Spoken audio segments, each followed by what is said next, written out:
പറഞ്ഞ ചേച്ചി നമുക്ക് അവിടെ ഫ്ലാറ്റിൽ അങ്ങോട്ട് വരാൻ പറയും, അപ്പാർട്ട്മെന്റ്. ചേച്ചിയുടെ കുറെ സാധനങ്ങൾ ഇപ്പോഴും അവിടെ ഇരിക്കുന്നുണ്ട്. എന്തൊക്കെയാ സാധനങ്ങൾ? കുറച്ച് ഡ്രസ്സ്, ഒരു ബാഗ്. എന്തൊക്കെ ഡ്രസ്സാന്ന് ഒരു മനുഷ്യനിടുന്ന എന്തൊക്കെയാണ് ഡ്രസ്സ്? അതൊക്കെ നീ തീർന്നു കേട്ടോ. അതെല്ലാം അവിടെ ഉപേക്ഷിച്ചിട്ടാണ് രേണു പോയത്. കൊറേ ഉണ്ടായിരുന്നല്ലേ ഷൂട്ടിന്. Hello welcome back to another video. Is me Anwar Shah. അപ്പൊ നമ്മുടെ പുതിയൊരു വീഡിയോയിലേക്ക്, പുതിയൊരു ടോപ്പിക്കിലേക്ക് എല്ലാവർക്കും സ്വാഗതം. അപ്പോൾ പ്രിയമുള്ളവരെ, ഞാൻ ഇന്ന് കൊണ്ടുവന്നിരിക്കുന്ന ടോപ്പിക്ക് മറ്റൊന്നുമല്ല, നമ്മുടെ രേണു സ്ഥിതി വിവാഹം കഴിക്കാൻ പോകുന്നു. ഒരു സംശയം എന്താണെന്ന് വെച്ചാൽ, കഴിഞ്ഞ ദിവസം അവരുടെ ഇൻസ്റ്റാഗ്രാമിൽ ഒരു സ്റ്റോറി ഇട്ടു. അപ്പോൾ ആ സ്റ്റോറി ഞാനിവിടെ വെക്കാം, ഒപ്പം ഒന്ന് വായിക്കുകയും കൂടി ചെയ്യാം. ഒറ്റയ്ക്ക് ജീവിച്ചു മടുത്തു. എന്നെ മനസ്സിലാക്കുന്ന, എന്നെ നോക്കുന്ന, എൻ്റെ മക്കളെ സ്നേഹിക്കുന്ന ഒരാളെ വേണം എന്ന് തോന്നി തുടങ്ങി. പിന്നെ ഒരു ലവ് ചിഹ്നം, ഒരു ഫയർ, ഒരു ചിരിക്കുന്ന ഇമോജി. ഇത്രയും ടൈപ്പുണ്ട്. എന്തായാലും ഇത് കാണുമ്പം എല്ലാവർക്കും ഒരു തോന്നൽ വരും.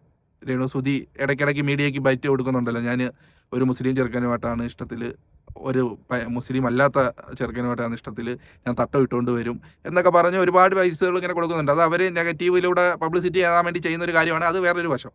അപ്പോൾ ഇങ്ങനെയൊക്കെ കേട്ടോണ്ടിരിക്കുമ്പോൾ ഇങ്ങനെ സ്റ്റോറിയുടെ വീഴുമ്പോഴത്തേക്ക് ആരാധകരായവർക്കും അവരെ റിയാക്ട് ചെയ്യുന്നവർക്കും സ്വാഭാവികമായിട്ടും ഒരു ചിന്തയുണ്ടാവും, രേണു സുധി വിവാഹം കഴിക്കാൻ പോവുകയാണോ എന്നുള്ളത്.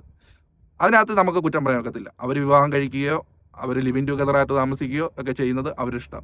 ഒരു ഭർത്താവ് മരിച്ചു പോയ ഒരു പെണ്ണ് ജീവിതകാലം മുഴുവൻ പിന്നെ വിധവയായി വെള്ള സാരി കൊടുത്ത് ജീവിക്കണമെന്നൊന്നും നമ്മൾ പറയുന്നില്ല. അഥവാ ആരെങ്കിലും അങ്ങനെ പറഞ്ഞാൽ തന്നെ അവരത് കേൾക്കണമെന്നുമില്ല. അവരുടെ വ്യക്തിപരമായ താല്പര്യമാണ്, അവരുടെ ജീവിതമാണ്. പിന്നെ അവർ നോക്കേണ്ടത് അവരുടെ മക്കളുടെ ഭാവി മാത്രമാണ്. പിന്നെ നമ്മളെടുത്ത് റിയാക്ട് ചെയ്യുന്ന കാര്യങ്ങൾ എന്തൊക്കെയാണ്? ഈ പുറത്ത് വന്ന അവർ ഈ മീഡിയയ്ക്ക് മുമ്പിൽ നമ്മളെ ഒരുമാതിരി കളിയാക്കുന്ന രീതിയിൽ ഈ സോഷ്യൽ മീഡിയ നിറഞ്ഞിരിക്കാൻ വേണ്ടി അവർ കാണിക്കുന്ന ചില കോപ്രായങ്ങൾ മാത്രമാണ് നമ്മൾ എന്തെടുക്കുന്നത്, നെഗറ്റീവായിട്ട് എടുത്തു വെച്ച് റിയാക്ട് ചെയ്യുന്നത്. ഈ നെഗറ്റീവുകളൊക്കെ ഉണ്ടെങ്കിൽ രേണു സുധി ഉള്ളൂ, അതും ഒരു സത്യമാണ് കേട്ടോ. അപ്പോൾ നമുക്ക് എന്തായാലും ഒരു 1-2 വീഡിയോ ക്ലിപ്പ് ഒന്ന് കാണാം. അതായത് ഈ രേണു സുധി മരിച്ചതിന് ശേഷം ഇവർക്ക് വീടൊക്കെ കിട്ടുന്ന ആ ഒരു സമയത്തൊക്കെ രേണു സുധിക്ക് ഒരു ഇൻ്റർവ്യൂ നടത്തിയുണ്ടായി. ആ ഒരു ഇൻ്റർവ്യൂ രേണു സുധി പറയുന്ന കുറച്ച് പോർഷൻ നമുക്കൊന്ന് കാണാം. ഞാൻ ഒരിക്കലും കല്യാണം കഴിക്കില്ല. പിന്നെ എന്നെ അടുത്തറിയാത്ത ആൾക്കാർ അല്ലെങ്കിൽ എന്നെ സ്നേഹിക്കുന്നവരുണ്ടല്ലോ, കൂട്ടുകാരൊക്കെ ആണെങ്കിലും, അവര് പറഞ്ഞു തരും, നീ ചെറുപ്പമാണ്, ഇപ്പം വേണ്ട രേണു, മുന്നോട്ട് കല്യാണത്തെ പറ്റി ചിന്തിക്കണം, നല്ല ആലോചന വന്നാൽ കല്യാണം കഴിക്കണം. ഇപ്പോഴും പറഞ്ഞു തരുന്നവരുണ്ട്, ഇന്നും കൂടെ പറഞ്ഞു തരുന്നവരുണ്ട്. അപ്പം അതിനോടൊന്നും ഞാൻ കൂടുതലും ഒന്നും പ്രതികരിക്കാറില്ല, ചിരിച്ചങ്ങ് മാറും, അത്രേ ഉള്ളൂ. ഇല്ല എന്നുള്ളത് തന്നെയാണ് എൻ്റെ തീരുമാനം. അത് കടുത്ത തീരുമാനം തന്നെയാണ്, അതിനൊരു മാറ്റം ഉണ്ടാകത്തില്ല. പബ്ലിക്കായിട്ടാണ് ഞാൻ പറയുന്നത്. അപ്പോൾ പ്രിയമുള്ളവരെ, ഇത് കേട്ടല്ലോ നിങ്ങൾ. ഇത് ഭർത്താവ് മരിച്ച് അത്ര ഇഷ്ടപ്പെട്ട് സ്നേഹിച്ച് കെട്ടിയ ഒരു വ്യക്തി. അപ്പം ആ ഒരു വ്യക്തി വേറെ പിരിഞ്ഞു കഴിഞ്ഞാൽ കുറച്ച് കാലത്തേക്ക് എന്തായാലും ആ ഒരു സ്ത്രീയുടെ കാഴ്ചപ്പാട് ആരായാലും അങ്ങനെ വരത്തുള്ളൂ. ഒരു ഭർത്താവ് മരിച്ച് ഇന്ന് മരിച്ച് നാളെ പോയി വേറെ വിവാഹം കഴിക്കുക, അല്ലെങ്കിൽ 1 മാസമോ 1 വർഷമോ 2 വർഷമോ 3 വർഷമൊക്കെ എടുക്കുക ആ ഒരു ട്രോമയിൽ നിന്ന് പുറത്ത് വരാൻ വേണ്ടി. പ്രത്യേകിച്ച് ഇവർ ഒരുപാട് സുധിയെ സ്നേഹിച്ച് കെട്ടുകയും കൂടെ ചെയ്ത വ്യക്തിയായതുകൊണ്ട്. അപ്പോൾ അന്നത്തെ അവരുടെ കാഴ്ചപ്പാടാണ് അവരെ പറഞ്ഞത്, ഒരിക്കലും ഞാൻ വിവാഹം കഴിക്കില്ല, പിന്നെ ഇങ്ങനെ തന്നെ പോകത്തുള്ളൂ എന്നുള്ളത്. മനുഷ്യരാണ്, മാറ്റങ്ങൾ സംഭവിക്കാം, ജീവിതത്തിൽ മാറ്റങ്ങൾ സംഭവിക്കാം, വ്യക്തികളിൽ മാറ്റങ്ങൾ സംഭവിക്കാം. എന്തായാലും എല്ലാ മനുഷ്യരിലും ഈ മാറ്റം സംഭവിക്കും. അങ്ങനെ സംഭവിക്കുന്നത് നല്ലതാണ് എന്ന് ഞാൻ പറയത്തുള്ളൂ. ജീവിതകാലം മുഴുവൻ വിധവയായി എന്നും പറഞ്ഞ് അവർ ഒറ്റയ്ക്ക് താമസിക്കണമെന്നൊന്നും നമ്മൾ പറയുന്നില്ല. അങ്ങനെ പറഞ്ഞാലും അത് അവർ കേൾക്കേണ്ട കാര്യവുമില്ല. പിന്നെ ഇതിനകത്തുള്ള ഒരു കേസ് കിട്ടെന്ന് പറഞ്ഞു കഴിഞ്ഞാൽ, ഇവർ കുറച്ചുകൂടെ അങ്ങോട്ട് കഴിഞ്ഞ് ഈ സോഷ്യൽ മീഡിയയിലേക്കൊക്കെ ഒന്ന് ഇറങ്ങി രേണു സുധി ഒന്ന് അറിഞ്ഞു വന്നപ്പോഴത്തേക്കുള്ള ഒരു ഇൻ്റർവ്യൂ കൊടുത്ത ഒരു കാര്യം. നാളെ ചിലപ്പോൾ മക്കളെല്ലാം 2 ആമക്കളാണ്. അവരെ ഇപ്പം ഇതിലൂടെ ഞാനങ്ങ് പറയുകയാണ്, മക്കൾ ആമക്കളാണ്. ഇത്രയും നാളത്തെ തീരുമാനം ഓരോ മാനസിക അവസ്ഥകളിലാണ് വരുന്നത്, ഇല്ലേ? ഒരു പെണ്ണോ, അല്ലെങ്കിൽ എന്നെ സംബന്ധിച്ച് പല മാനസികാവസ്ഥയാണ് എൻ്റെ മനസ്സിലൂടെ കടന്നു പോകുന്നത്.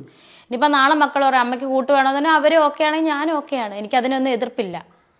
ഇന്നല്ല നാളെ. ഇപ്പം പറയാം അവള് പറഞ്ഞത് കെട്ടുന്നില്ലല്ലോ, കെട്ടായിക ഒന്നും അല്ല ഞാനിവിടെ കൂട്ടെന്നേ ഞാൻ പറഞ്ഞുള്ളൂ. എന്നെ മനസ്സിലാക്കുന്ന, അല്ല എന്നെ യഥാർത്ഥമായിട്ട് സ്നേഹിക്കുന്ന എൻ്റെ മക്കളെ, എന്നെക്കാളും എൻ്റെ മക്കളെ അംഗീകരിക്കുന്ന ആരാണേലും അതാരും ആയിക്കോട്ടെ, ഇന്നല്ല എന്നെങ്കിലും ഭാവിയിൽ എന്നെ സംബന്ധിച്ച് എത്ര നാൾ ഒറ്റയ്ക്ക് പോകാൻ പറ്റുമെന്ന് എനിക്കറിയില്ല. ഞാനങ്ങ് പറയുകയാണ്. ഇപ്പം എൻ്റെ മക്കൾ തന്നെ പറഞ്ഞു, കിച്ചുവിനോട് ചോദിച്ചു, കിച്ചുവിന് അമ്മയ്ക്ക് ഇഷ്ടമാണ്, അമ്മ കല്യാണം കഴിച്ചോട്ടെ. കല്യാണവും അല്ല ഞാനിവിടെ ഉദ്ദേശിക്കുന്നത്, നമുക്കൊരു കൂട്ട് വേണമെന്ന് മക്കള് പറഞ്ഞാൽ നമ്മൾ ചിലപ്പോൾ അത് ആ സമയത്ത് എന്താണോ തോന്നുന്നത് അത് നമ്മൾ ചെയ്യും. അപ്പോൾ ഈ ഒരു ഇൻ്റർവ്യൂ ഉണ്ടല്ലോ അതെന്ന് പറഞ്ഞാൽ കുറച്ചുകൂടെ രേണുസുതി ഈ ട്രോമയിൽ നിന്നൊക്കെ പുറത്ത് വന്ന് പിന്നെ മുമ്പോട്ട് പോയി സോഷ്യൽ മീഡിയയിലൊക്കെ അത്യാവശ്യം അറിയാനൊക്കെ തുടങ്ങി ആ ഒരു ഘട്ടത്തിലൊക്കെ വന്ന സമയത്തുള്ളൊരു ഇൻ്റർവ്യൂ ആണ്. ഓക്കെ, അവരുടെ മക്കൾ തന്നെ പറയുന്നുണ്ട് അമ്മയ്ക്ക് വിവാഹം കഴിക്കാൻ താല്പര്യമുണ്ടെങ്കിൽ വിവാഹം കഴിച്ചു. അവർ തന്നെ പറയുന്നുണ്ട് എനിക്ക് എത്ര നാളിങ്ങനെ ഒറ്റയ്ക്ക് പോകാൻ പറ്റും എന്ന്. സത്യമാണ്, അവർക്ക് വീട്ടിൽ എത്ര ആൾക്കാരുണ്ട്, അവർക്ക് താമസിക്കണം, അവർക്ക് ചിലവിനുള്ള കാശ് വേണം, ബാക്കിയുള്ള കാര്യങ്ങൾ വേണം. അപ്പോൾ ഒറ്റയ്ക്ക് അവർക്ക് അന്ന് ഇങ്ങനെ പോകാൻ സാധിക്കുമെന്നുള്ളത് അവർക്ക് അറിഞ്ഞുകൂടായിരുന്നു. അത് സത്യമായ ഒരു കാര്യമാണ്. അതുകൊണ്ട് അവർ ചിലപ്പോൾ വിവാഹം കഴിച്ചേക്കാം, അല്ലെങ്കിൽ ലിവിൻ ടുഗദറായി താമസിച്ചേക്കാം എന്നുള്ള രീതിയിലാണ്. മക്കൾക്ക് അതിനകത്ത് എതിർപ്പൊന്നും ഇല്ല എന്നുള്ള കാര്യമാണ് അന്ന് പറയുന്നത്. എന്നാൽ ഇപ്പോഴും ഈ പറയുന്ന രേണുസുതി ഇതെല്ലാം മാറി ആ ഓരോ സമയത്തെ അവരെ മാറ്റം കണ്ടല്ലോ, അവരുടെ സൗന്ദര്യത്തിൽ വരുന്ന മാറ്റം കണ്ടല്ലോ. ഇപ്പോഴത്തെ രേണുസുതി ആയി കഴിയുമ്പോഴുള്ളൊരു ഇന്റർവ്യൂ ഇതിനകത്ത് കൊടുത്തേക്കുന്ന ഒരിത്, അതായത് കാമുക ഒന്ന് തെറ്റിദ്ധരിക്കരുതേ, ഇവരെന്നെ കൊണ്ട് പറയിപ്പിക്കുന്ന ഇതൊക്കെ. അയ്യോ, ലൈൻ കട്ട് കിട്ടി, കിട്ടാനുള്ളതൊക്കെ കിട്ടി. ഇത് മതി കേട്ടാ, നമുക്കിത് മതി. ഇത് കട്ട് ചെയ്യില്ല. ഇതിനകത്ത് അതിനകത്ത് ഇത് കാണുമ്പോഴത്തേക്ക് നമുക്കറിയാം, എന്തായാലും നമുക്കറിയാം ഇതിനകത്ത് അവർ വന്നിരുന്നിട്ട് പറയുന്നത് എന്താണ്, ആക്ടിങ് ആണ് എന്നുള്ളത്. അവരടിക്ക് പറയും, ഓ ഞാൻ അറിയാതെ പറഞ്ഞു പോയ ലൈൻ കട്ട് കാമുക. അപ്പം നമ്മുടെ മനസ്സിൽ തോന്നുമല്ലോ ഒരു രേണുസുതിക്ക് കാമുകനുണ്ടോ, അതായത് ഒളിച്ചു വെച്ചുകൊണ്ട് ഏതാണ്ടൊക്കെ കാര്യങ്ങൾ തുറന്ന് പറയുന്നതിൻ്റെ കൂട്ട് അവർ പറയുന്നു. അപ്പോൾ ഈ യൂട്യൂബ് ആ ചാനൽ ഇൻ്റർവ്യൂ ചെയ്യുന്നവർക്ക് എന്താണ് വേണ്ടത്, ഇതുപോലുള്ള കണ്ടന്റുകളാണ് വേണ്ടത്. ആൾക്കാർ രേണുസുതിയിൽ നിന്നും കൂടുതലും പ്രതീക്ഷിക്കുന്നത് എന്താണ്, ഇങ്ങനത്തെ വീഡിയോസാണ്. ആണേ രേണുവിനെ കാണുന്നവർ ഏറ്റവും കൂടുതലും നീ നെഗറ്റീവ് മൈൻഡ് വെച്ചുകൊണ്ട് കാണുന്നവരായിരിക്കും, കുറച്ച് പേര് പോസിറ്റീവ് മൈൻഡ് വെച്ചുകൊണ്ട് കാണുന്നവരായിരിക്കും. എന്തായാലും രേണുസുതിയുടെ ഭാഗത്ത് നിന്നും ആൾക്കാർക്ക് വേണ്ടത് എന്തുവാ, ഇങ്ങനത്തെ കുറച്ച് ഡയലോഗുകളും അല്ലെങ്കിൽ ഇങ്ങനത്തെ കുറച്ച് കാഴ്ചകളുമാണ് വേണ്ടത്. അത് ഈ യൂട്യൂബർമാർ മാക്സിമം അവരിൽ നിന്ന് ഊറ്റിയെടുക്കുന്നുണ്ട്. അവരെന്തെടുക്കുന്നു, ചീരയ്ക്ക് വെള്ളം ഒഴിക്കുന്നത് പോലെ ഓരോന്ന് അങ്ങോട്ട് ഇട്ട് കൊടുക്കുന്നു, യൂട്യൂബർമാരെടുത്ത് അങ്ങ് അലക്കുന്നു. അപ്പോഴത്തേക്ക് അവർക്ക് എന്തായി, ഒരു വൈറൽ സ്ട്രാറ്റജിയായി. അതാണ് അവരുടെ ഒരു മൈൻഡ്, അവരൊരു മെൻറ്റാലിറ്റിയാണ്. സോഷ്യൽ മീഡിയ വന്നു കഴിഞ്ഞാൽ അറിയാമല്ലോ, ഈ ഒരു സ്റ്റാർട്ട് നിൽക്കാൻ വേണ്ടി പിന്നെ അവർ ഓട്ടോമാറ്റിക് അങ്ങനെ ചെയ്തു പോകും. അതാണ് അതിൻ്റെ ഒരു രീതി. അപ്പോൾ നമുക്ക് ഒരു വീഡിയോ ഉണ്ട്, അതുകൂടെ കണ്ടിട്ട് നമുക്ക് നിർത്താം.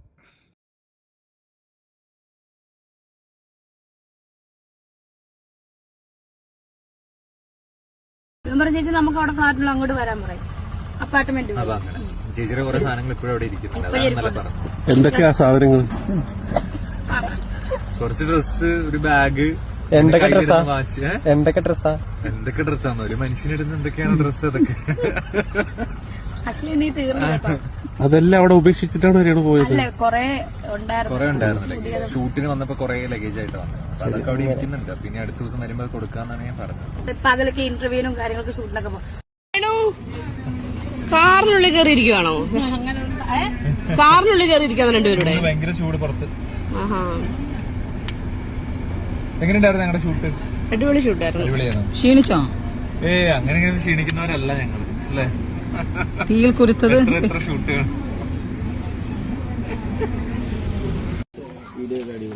എനിക്ക് എന്തായാലും ആദ്യം ഞാൻ ഇങ്ങനെ ഇനി ഇതിനകത്ത് സ്പോഞ്ച് പറയുന്നവർക്ക് എനിക്ക് ഒരു വിഷയമില്ല, അറിയാം, എനിക്കറിയാം എന്താണ്. അതുകൊണ്ട് എനിക്കിപ്പോ എക്സ്പ്ലെയിൻ ചെയ്ത കാര്യമില്ല. സ്പോഞ്ചാണോ ഇത് എനിക്കറിയാം എന്താണ്. എനിക്കിപ്പോ നാട്ടുകാരെ ബോധിപ്പിക്കേണ്ട കാര്യമൊന്നുമില്ല. നിനക്കെങ്ങനെ അറിയാമോ? ഇപ്പൊ ഇതേപോലുള്ള ഈ നുറുങ്ങ് വീഡിയോകൾ കണ്ടല്ലോ ഞങ്ങൾ. ഇതാണ് ഈ രേണുസുതിയെ കുറിച്ച് ഏറ്റവും കൂടുതൽ നെഗറ്റീവ് പറയാനുള്ള കാരണം. അപ്പോൾ ഇവരുടെ ഒരു ഇതെന്ന് പറഞ്ഞു കഴിഞ്ഞാൽ ഇവരങ്ങനെ ഡബിൾ മീനിങ്ങിലുള്ള സംസാരം ഏറ്റവും മെയിനായിട്ട് പറയുന്നത്. രണ്ടാമത് അവരുടെ ഒരു പുച്ഛത്തോടുള്ള ഒരു ആറ്റിറ്റ്യൂഡ്, എനിക്ക് ആരെയും വകവെക്കണ്ട, അതാണ് ഇതാണ് എന്ന് പറഞ്ഞുള്ള രീതി. പിന്നെന്ന് പറഞ്ഞാൽ ഇവർ മനഃപൂർവ്വമായി കണ്ടന്റുകൾ ഉണ്ടാക്കാൻ വേണ്ടി ഓരോ കാര്യങ്ങൾ മീഡിയയ്ക്ക് മുമ്പിലേക്ക് ഇട്ട് കൊടുക്കുക. അതായത് എനിക്ക് ഫേമസ് ആയി നിൽക്കണം, അതിന് നിങ്ങൾ നെഗറ്റീവ് ഈ ഒരു കണ്ടന്റ് എടുത്ത് വെച്ച് അലക്കിക്കുക എന്ന മൈൻഡിൽ ഓരോന്നും മനഃപൂർവ്വം പറഞ്ഞു കൊടുക്കുക. ഇവർ ഷൂട്ടിന് പോകുന്നുണ്ട്, ആൽബത്തിൽ അഭിനയിക്കുന്നുണ്ട്, അത് ചെയ്യുന്നുണ്ട്, ഇത് ചെയ്യുന്നുണ്ട്, എല്ലാം ചെയ്യുന്നുണ്ട്. അതിനൊന്നും നമ്മളെതിരല്ല, അവർ ചെയ്യട്ടെ, അവരുടെ നല്ല കാര്യം. അതിൻ്റെ ഇടയ്ക്കൂടി ഈ യൂട്യൂബർമാർ കൊടുക്കുന്ന ബൈറ്റുകളുണ്ടല്ലോ, ആ ഒരു ബൈറ്റുകളാണ് ഏറ്റവും കൂടുതൽ ഇവർ എന്തെടുക്കുന്നത്, നെഗറ്റീവിലേക്ക് എത്തിക്കുന്നത്. കാരണം എന്ന് പറഞ്ഞു കഴിഞ്ഞാൽ അവർ ആരെയും കുറ്റം പറയാൻ ഒക്കത്തില്ല. ഇവരുടെ ഒരു സംസാര രീതിയും ഒരു ആറ്റിറ്റ്യൂഡും ഒക്കെ അങ്ങനെയാണ്.